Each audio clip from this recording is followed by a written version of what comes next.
शहर के किनारे एक पुराने हवेली में एक अजीब रहस्य छिपा हुआ था। वहां की रातें सुस्पष्टता से भरी हुई थीं और हर कोने से आवाजें आती थीं। परंपरागत गहरे अंधकार में घटित हो रहे घटनाओं की चर्चा की जाती थी। एक दिन शहर का युवक सूरज ने अपने दोस्तों के साथ उस हवेली में घुसपैठ करने का निर्णय किया। सबको उस रहस्यमय हवेली की जिज्ञासा थी और उन्होंने अपनी बहादुरी को दिखाने का मौका देखा। हवेली के अंदर चलते ही उन्होंने महसूस किया कि रात के अंधकार में वहां कुछ अलग है।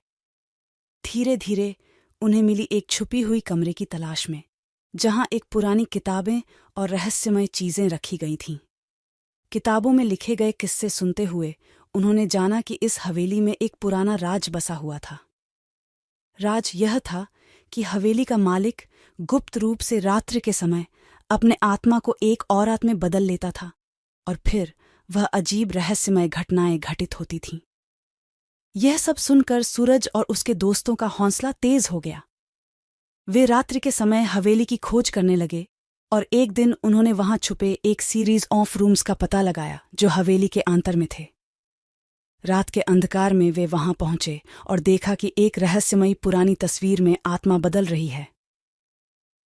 सूरज ने उससे सच्चाई बातचीत की और उसके राज को सुना। राज का विरोध करने के बावजूद वे मिलकर हवेली का राज खुला करने का निर्णय लिया। सबने मिलकर मालिक की दुनिया को समझा और एक बड़ा रहस्य खुला हो गया।